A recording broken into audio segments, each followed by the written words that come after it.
في واحدة صاحبتي بلاحظ دايما عليها ان هي ما بتحبش حد يسلم عليها او يلمسها او يحضنها او يبوسها او اي تلامس يعني. فانا حبيت اتكلم عن الموضوع ده ودخلت ودورت وبحثت وتحديدا يعني سألت جوجل ورد عليا. تعالوا نشوف جوجل قالت لي ايه.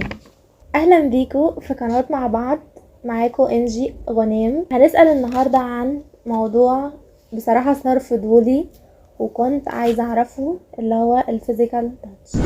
طبعا احنا عارفين ان في ناس بتحب الفيزيكال تاتش وفي ناس ما بتحبش الفيزيكال تاتش. الناس اللي بتحب الفيزيكال تاتش هنسميهم نادي محب الفيزيكال تاتش، والناس اللي ما بتحبش الفيزيكال تاتش هنقول عليهم نادي كارهي الفيزيكال تاتش. جوجل قالت لي جزء كبير من تفضيلات المعانقة له علاقة بتربية الأطفال الذين ترعرعوا من قبل الوالدين الذين عانقوهم، غالبا ما يكونوا أكثر ميلا للتقليد. يعني الموضوع برضو زي ما احنا عارفين بيرجع للطفولة.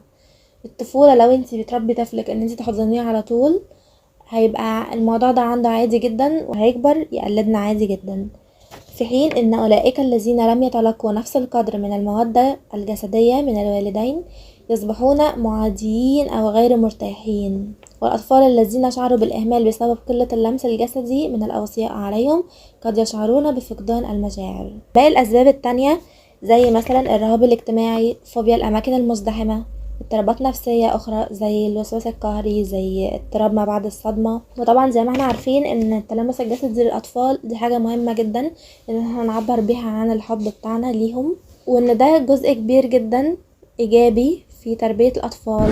عايزين نشوف الرجالة بيحبوا اكتر التلامس الجسدي ولا النساء.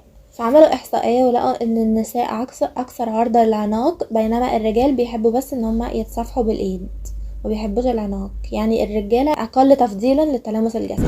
اهم حاجة وعايزة اقولها اخر حاجة ان احنا لازم نحترم حدود بعض ونحترم اختلافات بعض، ونحترم ان كل واحد ليه كانت تربية معينة اثرت في شخصيته لما كبر.